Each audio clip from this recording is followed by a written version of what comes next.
of us. Lọ́rọ̀ bí okùn ṣòkòtò. Kí ló dé?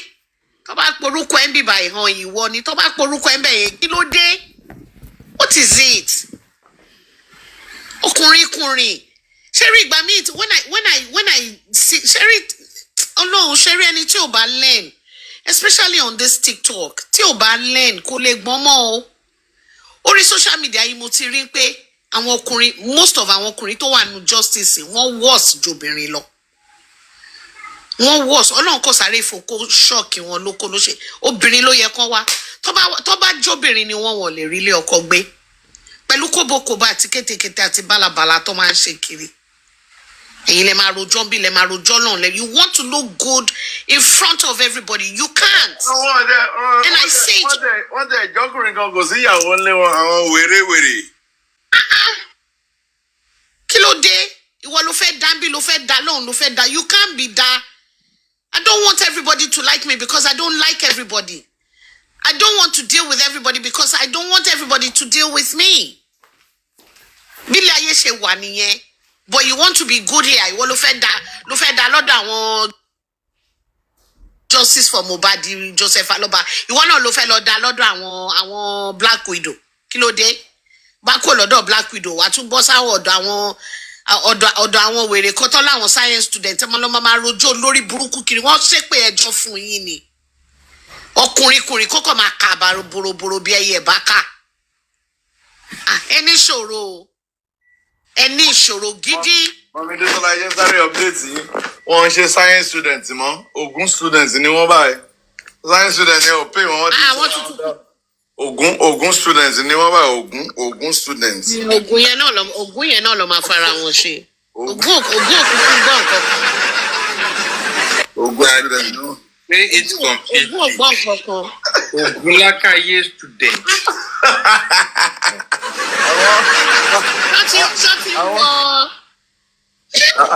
Olúọmọṣọ́ ti wọ àwọn kìlí ògùn tó máa ń wọ̀ yẹn. Àwọn ọ̀ṣìmọ́lẹ̀ candidate.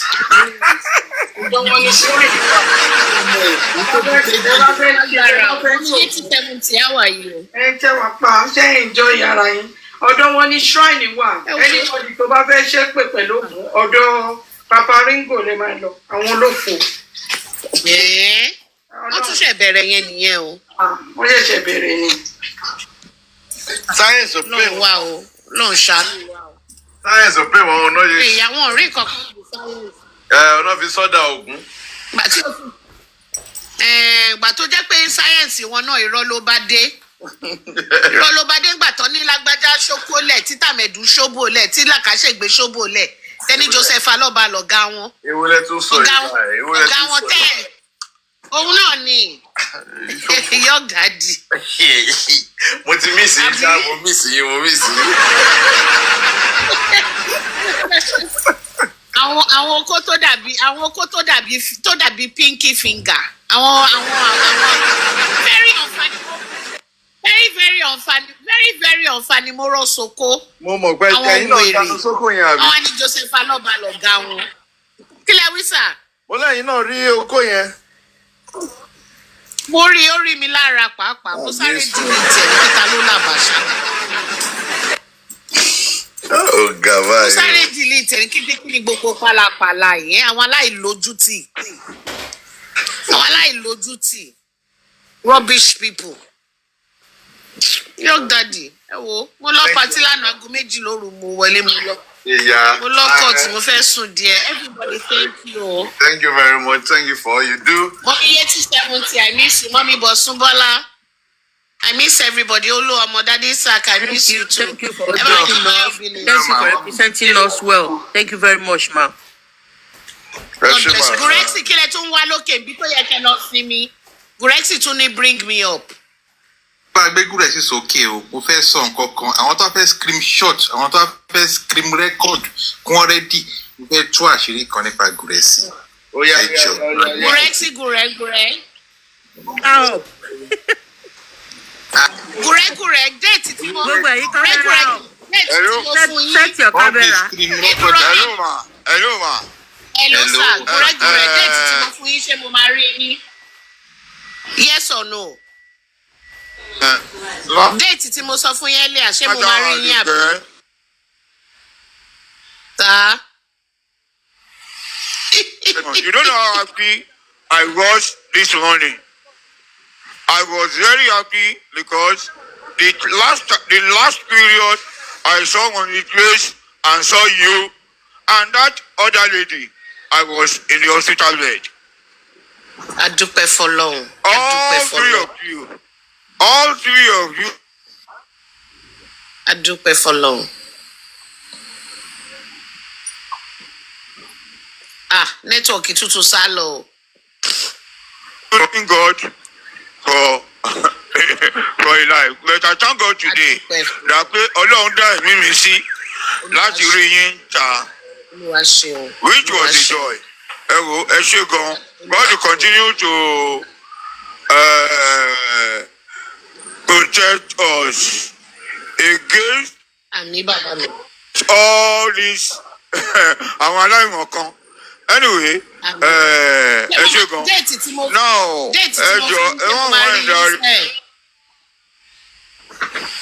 Déètì tí mo bá yín sọ lẹ́ẹ̀kan ṣé mo máa rí yín. Ayé máa rí mi lágbára Ọlọ́run, kò sí wàhálà. Wọ́n á pè yín padà, wọ́n á pè yín ẹ̀wọ̀n rí. I'll call you. Young Daddy, thank you, sir. Right. God bless you. Now, let me start. Westo, how many times am I calling you? Westo, Burasi. Everybody. Okay. Anyway, let me start with this. Lanisha, thank you very much. I always salute your maturity, your professionalism, and much more, your sagacity. Lẹ́kìnní kan ni mo fẹ́ sọ, àwọn nǹkan tẹ́ ń kọ́ wa yìí, especially tẹ́ ń kọ́ mi yìí, ó lè jù mí lọ. Ìpàkọ́ ògbọ́sùtì lóòótọ́, orí ẹlẹ́gàn bàjẹ́. Bẹ́ẹ̀ kọ́ how long lọ́wọ́ máa yíyàn lé ìkànnà tí yóò ní mìíràn. Any which way ṣá, ìjọ kan náà kọ́lẹ́ yìí náà dìgbì ẹ̀ ṣe dì í. Ọlọ́run tó ṣèyí jiná, á ṣe àwa náà tá a máa àtúnyí jù yín lọ. I appreciate every statement on you, and I always appreciate your submission. Ẹ ṣé gidi gan. Let me start with the court issue. Well, the court went well. There was nothing to knock in today's court. We should even be the one that they are begging. They are begging us. They are seeking apology. Tàwádé tó ti jẹ́ ká ṣe nǹkan àwọn àṣe. Now, it's always good, and I'm learning that it is good to keep information away from certain people. That was why I heard it yesterday that kóòtù ìwádìí yẹn fẹ́ bẹ̀rẹ̀ lọ́la, káwé ń tọ́ wọn pè, káwé ń tọ́ fẹ́ ṣe, corona ti wá sí recommendation, oríṣiríṣi ló ń sọ. Just because they have been sucked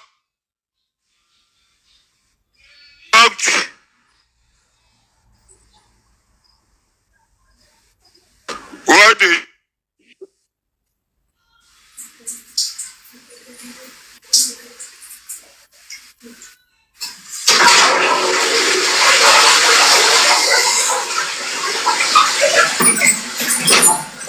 deserve. That is kicking information away from them. And not that anybody is keeping information away.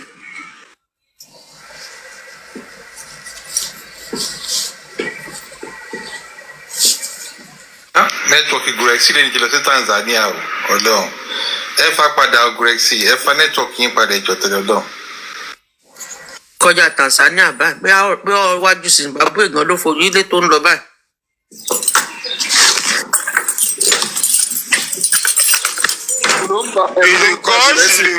Kò fẹ́ make defamatory statement. Defamatory statement. To acknowledge you look ẹjọ́ títà bá ṣe lọ sí lílá ṣe dúró sí nígbà tí ilé wá tún náà yàn kọ́ kí ni kò ṣe màá kú dúró sẹ́nu ọ̀nà.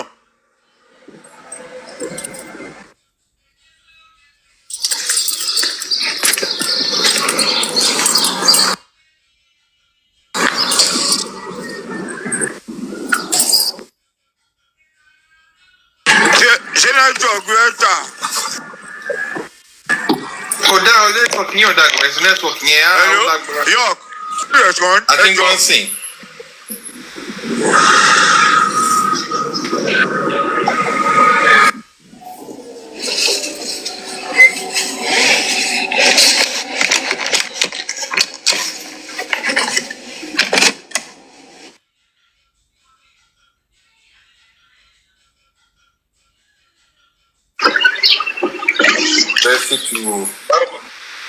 To bring back his network.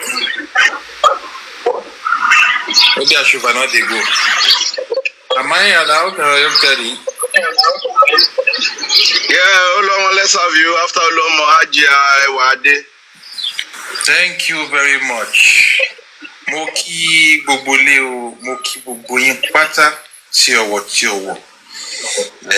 Mokbaladura. Ọlọ́run máa tún ilé àti ọ̀nà yín ṣe. Daddy Ishaq, thank you very much. Community 70, Mommy Bosumbola, Hajja Tali, right? Sagurek.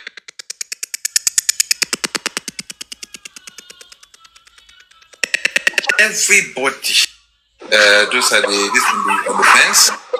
And those that are not here right now, I greet you all. I appreciate you all. Iṣẹ́ takuntakun lè ń ṣe o, Ọlọ́run ní kẹ́kẹ́ fi wẹ́ gbà by the special grace of God. Thank you all. Now, I said something that anybody that want to screenshot or screen records will get it to me. Because I want to say something about Sir REL3ÄSE. And I want to tell you why all this is happening. This is happening because REL3ÄSE, you have a good mind and you are blocking the evil people from Baba. It's just as simple as that.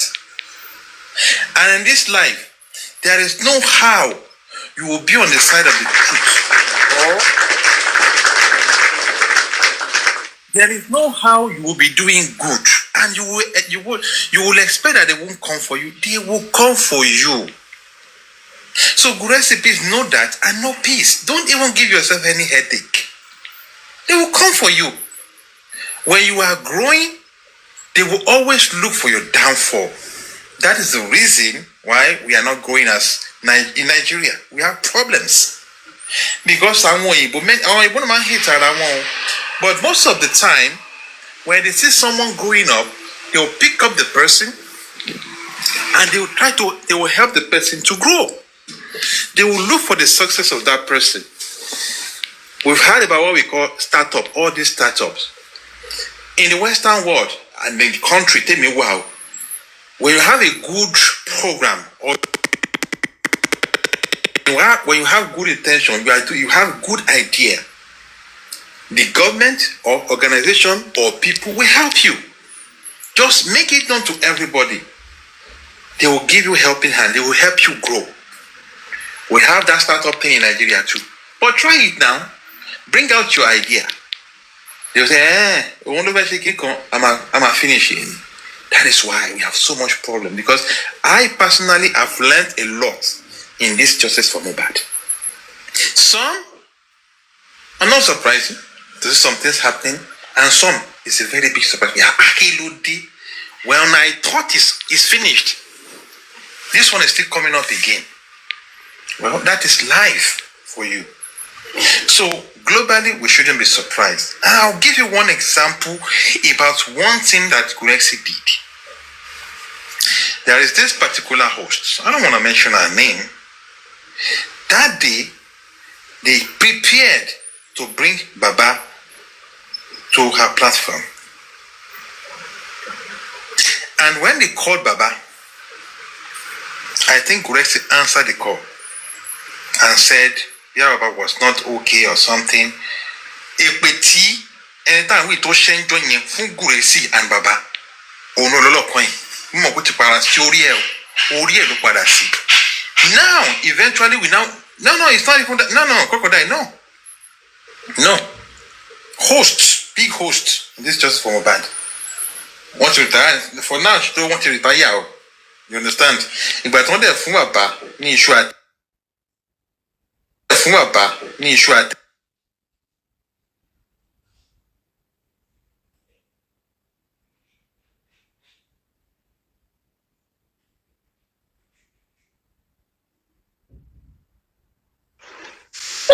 I used to say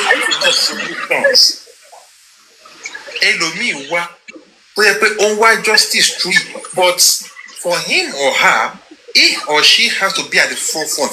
It has to be about him or her. You must pass through him or her. Tí o bá ti jẹ́ pé it is pé èmi ni wọ́n dárúkọ ẹ̀ pé I am making the justice possible, then forget about it. They would rather bring it down. And that is not justice. Because justice for Mohbad is not competition. So many times, though I've been absent for a while, been busy, due to one thing or the other, but I used to be with my people, listening to them. Sometimes I want to come up and talk, but when I listen to all our good mothers, sisters, brothers, and fathers in this side of justice, genuinely seeking justice for Mohbad, I'll say I'll have peace of mind. It's not a competition that I must come up and talk. Because I want my own voice to be heard the most. I want people to recognize me as the best talker. No. I want Papa one sọ̀rọ̀ gidi. When Daddy Shark talk, ẹjọ́ tó lọ lọ́hùn, ẹjọ́ wò lè fẹ́ rò. Wọ́n máa kó gbogbo ẹ̀pọ̀ ni wọ́n á fún wọn jẹ. He will analyze everything. When Mommy 8070 talk, you see how she used to do. When Vengeance, all of them, Mommy Iyobaguwa, Mommy Coach, everybody. It is not a competition. And to back in share that gbé wọn ní tí wọ́n lẹ́yìn. You see, and some people they came into justice for Mohbad because wọ́n fẹ́ bàjẹ́ ni. Àwọn yẹn ló wá wọ́ sí jù wọ́n dẹ̀ pọ̀ gidi gan. So that is why we shouldn't lose guard. Ká máa gbàdúrà ká dẹ̀ máa dúpẹ́ fún Ọlọ́run for one day. This justice, I know we are going to get the justice, but ejika ma dúpẹ́ lọ́wọ́ Ọlọ́run pé Ọlọ́run expose ènìyàn ṣòro. My people, otherwise, kò sọ̀rọ̀. That is why I know, for God to even expose ènìyàn ṣòro, God will keep on exposing àwọn tó kù tí wọ́n ti ẹ̀já wọn, but tí wọ́n ò lè dá justice yìí. Movement, they can never stop it. The train that is moving is even moving faster than before. They can't stop it. And to balloon first stop where the train will crush him or her. So we should remain focused. Gracie, God will continue to bless you and be with you. Just like every other person genuinely seeking for justice. You know, Gracie, when the issue of accident happened, I said something that day. I said, in this life, I call you along wow. I fall for the one. To bá jẹ́ pé èèyàn ló ṣe ipe kí ẹ̀mí Gúrẹ́sì lọ sí nǹkan yẹn ṣùgbọ́n torí nǹkan gidi tí Gúrẹ́sì gbé lọ́wọ́ that is still doing God will say no ìwọ èṣù tó fẹ́ ṣe kí ni mi ò ní fún ẹ ṣe. But Gracie, I will let you know that something will have happened. But I will save you from it. Now, they should pray to God to be lucky, to be as lucky as Gracie. It will happen. But they should pray to God to be as lucky as Gracie that day. So, in and don't be surprised, my people. God will still it's not finished yet too. Don't think God is exposing this one today. Thank God. No, we shouldn't lose guard. And this is a very clear message to anybody shouting, I want to have evidence. My friend, see evidence to fẹ́ gbé jáde yẹn. If it is not about where Baba is saying, I buy Mohbad myself, or even that he was there that day when Mohbad died in his presence, or he's the one that did something that buy Mohbad. If you like bring anything out, now water nonsense. You are just wasting your time. You are just wasting your time. AJ100. AJ100. On Ajay say the only thing that can make someone like me and many good people here say, okay, we are making a U-turn is when you bring out a proof, real proof, not AIU.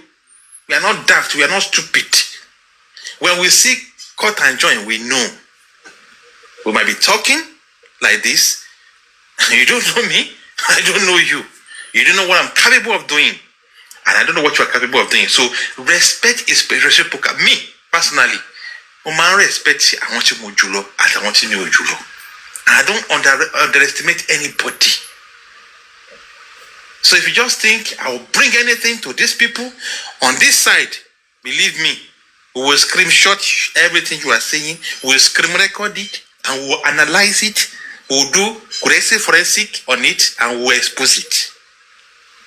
So you can't just bring anything to us and you think you will fool us with all those flimsy things. If it is not about that, don't waste your time. All these noises, all this I'll pull it out, I'll do it out. It is all BS. So if you have any evidence and you saw this while you are keeping it, you are a very bad human being.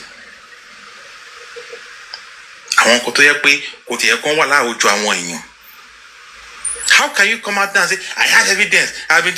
Joe, we are talking about homicide case. You are saying you have evidence all these days and you are keeping it. You are waiting for Ojoro. Which Ojoro? And we have been shouting for the past almost 2 years now. It simply means you have nothing. You have nothing. Your food is ready. Thank you. You see? You have nothing. Because if you have something, these are people that when they have anything, they will bring it out. They won't even send it. And you see, there's one thing again. When you see all these people, no wonder. No wonder. It simply means this lies has been flying around, has been sent to some host that they were also gullible to fall for it. Now going against Baba. Though, ẹni tó bá kọ́ ní ìkà tó bá ṣe òun fún rẹ̀. Ìkà gọ́gọ́ lòun náà ìkà yẹn ti wà nínú ẹ̀ láti ṣe ni. So I don't want to believe that they lied to you and you fell for it and you are now going against the Baba. You are now insulting Baba. It is because you are a bad person yourself. It's just as simple as that. Because when you are matured, you say you are matured, you call yourself a matured person. When they bring anything to you, you should be able to use your 5 and 6, analyze it very well, think before you take your action. And for the people that are still shouting, we are still doing justice for Mohbad. Hey, yes. Mommy said, I want his voice. Please, I want you people to tell me this justice for Mohbad. How do you want to do it without Mr. Joseph Aloba? How? Some people, even the mother of the deceased, the so-called partner, after Baba, these two are still the closest to Mohbad. He so continue to rest in peace. They went to the magistrate. They said they wanted to bury Mohbad. They were told that without Baba, it cannot happen. Some people gathered themselves together, brought Bankole and Smith, took the magistrate to court. At the end of the day, what happened? Because some people don't even know why they were bringing Bankole and Smith and what Bankole and Smith wanted to come and do. It's just as simple as Bankole and Smith wanted to come and take the place of Baba. They will have almost the final say in the case. They will be able to bring people, invite people to the inquest, And even after the inquest pronounces the final recommendation, they can further on.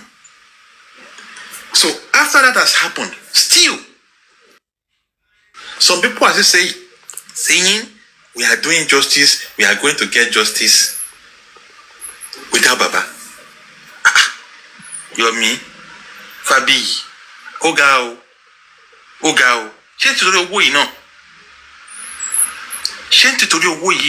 You keep lying to people. You keep lying. I don't curse people. I don't attack people. I don't insult people. But this is just too much. You are heartless. Absolutely heartless. Exactly. Heartless. And you have a son. You have a son. You don't even have empathy. You don't think of what that man is passing through right now. Because you don't know anything. You had a mother that you lost. May I also rest in peace. I don't have anything against your own mother. Exactly 2 weeks ago, marked 27th year that I lost my mom. What happened that day? Because she passed away in my presence. The events of that day, I can never ever forget it in my life. I know what I did. I know what happened that day. When the whole thing started, I drove her to the hospital. I drove the car to the hospital. She was in the car. Before we got to the hospital, she was gone. I brought her body back home. That day,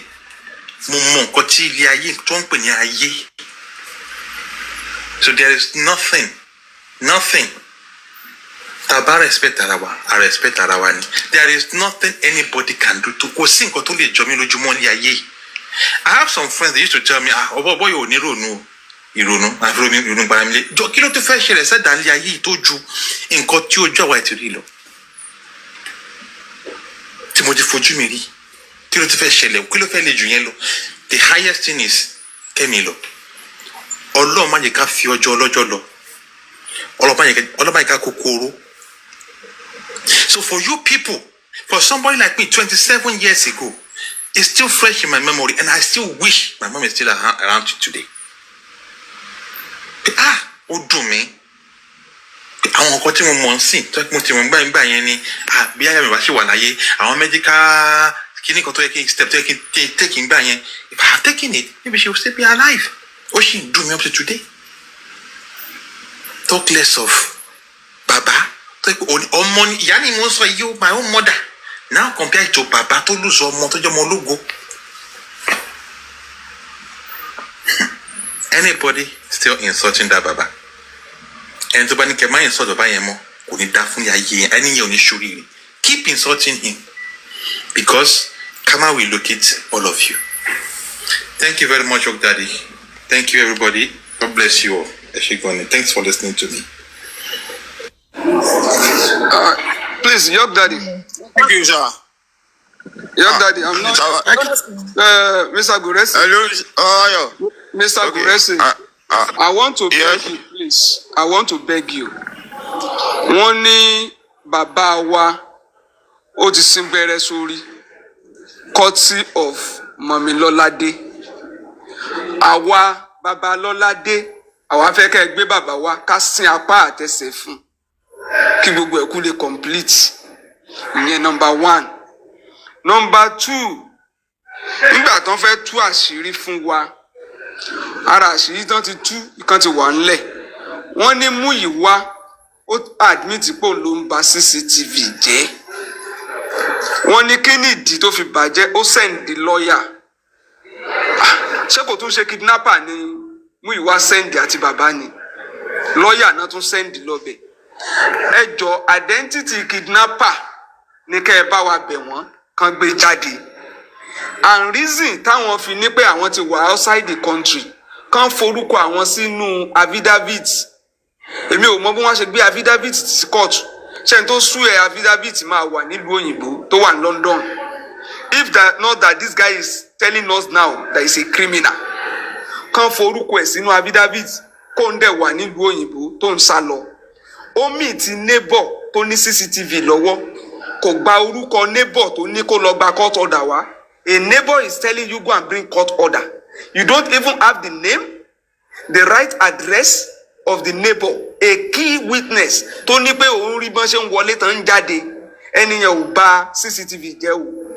Ẹni yẹn wá sá lọ ìlú òyìnbó, ó wá ti àwọn kan pé kán lọ sílé neighbor. Láti dé neighbor yẹn, ó di pé àwọn tó ń rán lọ́bẹ̀ wọ́n di kidnapper.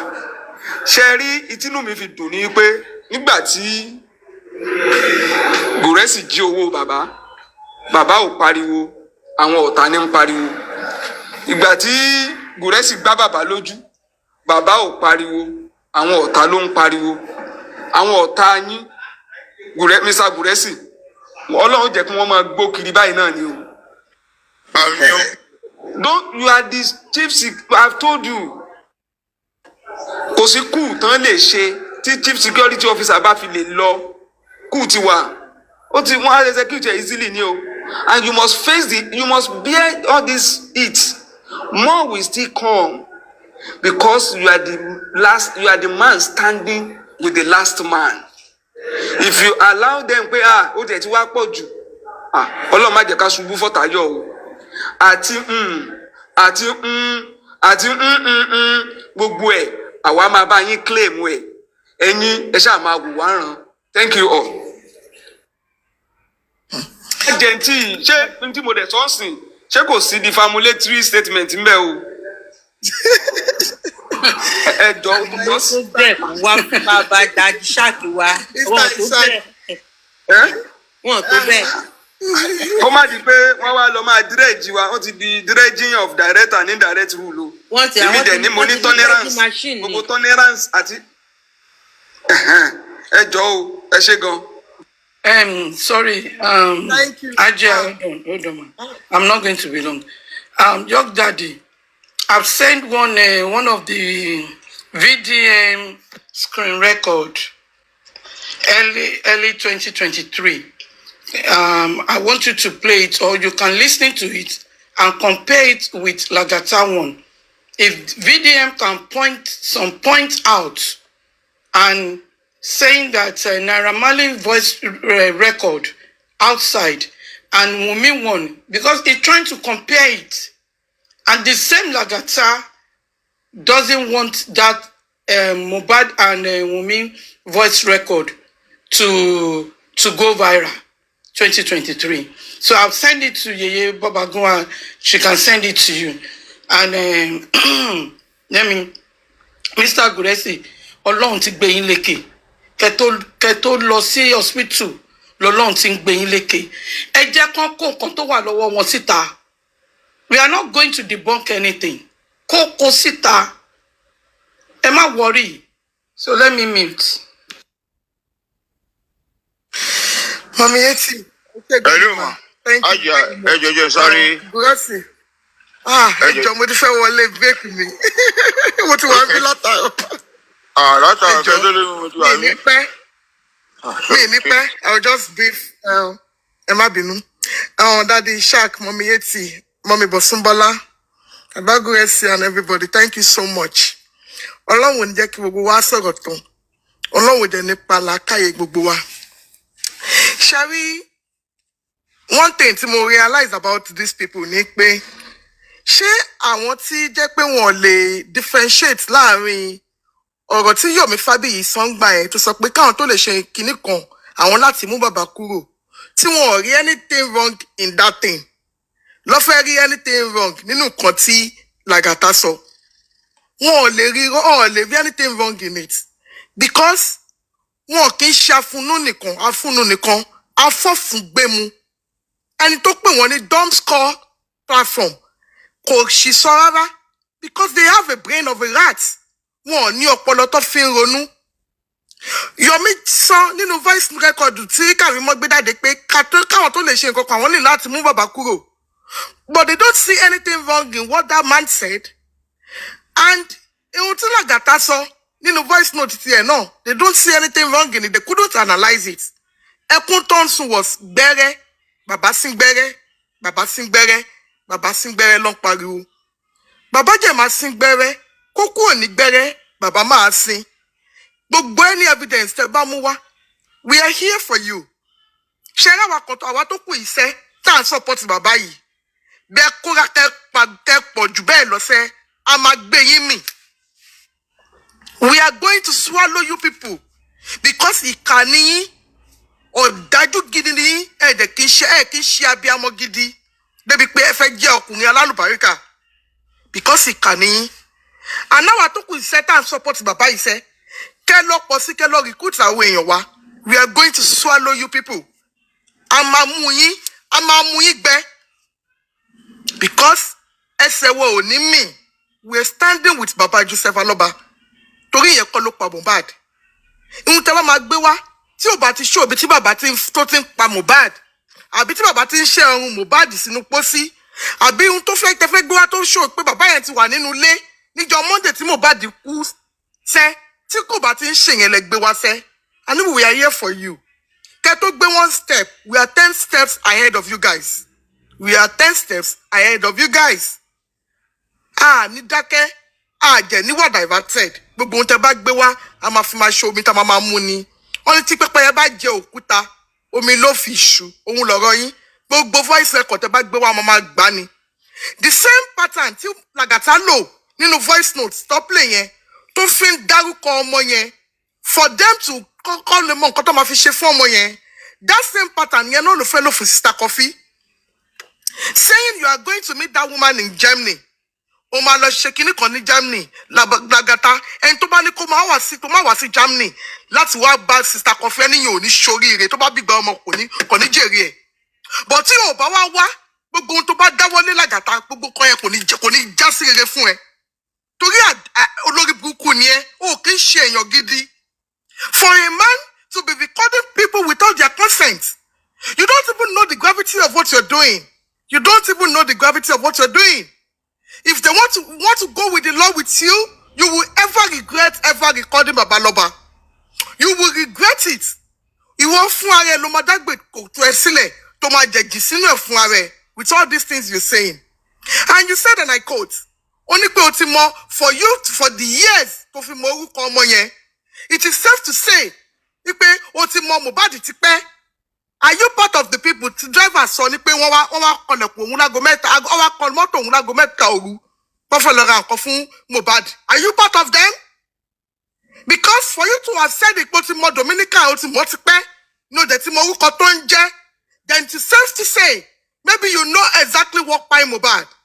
Maybe you are one of their agents tó pa ọmọ yẹn to what this guy is starring wa, making people feel that you are seeking justice. But let me tell you, you have failed woefully. Gbogbo èrò yín tẹ́ papọ̀, tẹ́ kó wá, gbogbo yín lọ́lọ́run ti dójú tì. Ṣé nítorí pé justice yẹn fẹ́, Ọlọ́run máa gbà fún ìlérí Olúwa. Ó máa gbà fún true bàbá ẹ̀jẹ̀ ni, through the stand that we have. Ọlọ́run máa gbà fún, ojú máa ti gbogbo yín. Gbogbo ẹ̀yin tẹ́ wá papọ̀, tẹ́ ń disguise in this movement, making people to feel that you are seeking genuine justice, but you are double agents. Lágbára Ọlọ́run, tẹ́ bá ṣe ń pètò yín wherever you are planning your evil deeds. Ọmọ kára láwọ̀ kárí mọ̀ kìrín. Ọlọ́run ó máa tún láṣìírí gbogbo yín. Gbogbo tẹ́ bá ṣe ń pa, Ọlọ́run ó tú. Wá dà ókè dán. Gbogbo tẹ́ bá ṣe ń pàṣẹ, Ọlọ́run ó tú àṣírí yín ò ní bò. Àṣírí gbogbo yín ò ní bò. Gbogbo ibikíbi tí gbogbo yín bá jókòó sí, tẹ́ bá ti ń tò, Ọlọ́run máa tún àṣírí yín ni. Torí ọ̀dájú ni yín. Gbogbo tó lè ṣẹlẹ̀ sí bàbá yẹn, ó máa ṣẹlẹ̀ sí gbogbo yín. And that man is not coming out to defend anything. He's not coming out to say, Guresi ò gbà mí létí. Baba Ọlọ́bọ̀ kì í ṣe baby and wọ́n dẹ̀ kì í ṣe baby. And if tí Guresi bá gbà létí, ṣó yìí máa jẹ́ best friend pẹ̀lú Guresi. Ẹni Guresi kó owó ẹ lọ. Bàbá ní Guresi ò kó òun lówó lọ. Okay, tí bàbá ti wá ní Guresi kó òun lówó, ṣé ẹ̀yin lẹ lówó ni? Ṣé bí bàbá ló ní nǹkan ẹ̀? Aláralára ọ̀rọ̀ òun. Ẹ̀yẹn ní kẹsùn ẹ̀ ní ẹ̀kú àìró. Kí ni wàhálà lé ayé yín? What is your problem? Tí bàbá ní Guresi ò gbà òun létí, kí lẹ wá sunkún fún? And you expect that man to come online to be saying Guresi ò gbà mí létí, Guresi ò gbà mí létí. Ẹ jọ̀ọ́, F off. We don't care on this side of justice that we are. Gbogbo ohun tẹ́ bá lè gbé wá, àná máa fi mọ omi níṣẹ́. Àrùn yín, all what we are seeking for is true justice for Mohbad. Ohun tó pa ọmọ yẹn sínú ilé, And which is the question that man is asking. Kí ló pa ọmọ mi? Ṣé ọmọ tẹ́ gbé dání ṣé ọmọ mi ni? And because of all this, Wahàla is because of that DNA. And one shameless girl, I gave it to her on that platform. And I told her, you are seeking for relevance. Don't come nípa bàbá. Tó ní ṣe bàbá yẹn, bàbá òun, ìwọ tó lè wà proud of bàbá tó bí ẹ lọ́mọ. What is so tipẹ́? I decide to ignore you. I don't reply your comments. But what you did on that platform today made me reply to you. You are seeking for relevance. But we don't know you, Smello. You are a fool. You are told no between or be a noy. Onda ko baba anyhow. Iwo le aya latenu je yin atenu. And your motel tell aso gidi lori ko. Onise baba yen se kini kan. It's because onise DNA why important. Let me tell you, Smello. DNA is important. And you said, toxicology let me tell you, I'm DNA and we are going to get the result we wanted. That DNA is a must. It's something we are going to do. And we will do it, and we're going to guide it jealously. The same way we are guiding that DNA jealously is the way we are guiding Babaloba.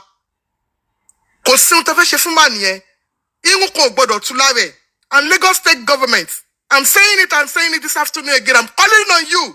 Nothing must happen to that man because he's seeking justice for his son. He has every right to do that. And you have to listen to him. Because for everybody has the right to ask questions of whatever happens to their child. That is the kind of society we are looking for. That is the kind of society we want, a safe society where nobody is bigger than anybody. We want equity in our land. And Lagos State is not exceptional. Lagos State is the state of everybody. We are all Lagosians and we are waiting. And duro, afe wo bi te fe gbegba. Afe wo te fe se. Tori yo ko ju yan kan lo. Wunmi Cynthia Adebanjo je lágbára ju gbogbo yan lo. There is law in Lagos State. And there is law in the land. Me jero pe Wunmi Cynthia Adebanjo ju anybody lo leko. Afite ba fa sọ pé bóyá Wunmi ó lè rọ́pò gbogbo àwọn tó jọ ọmọ Èkó gidi. I'm talking about the real Lagosians. The real indigenous of Lagos State. I'm asking you, to bá pé Wunmi ní agbára ju gbogbo wọn lọ. We are watching and we will be waiting. And we will wait for you guys. Thank you for everybody. Justice for Mohbad. Thank you.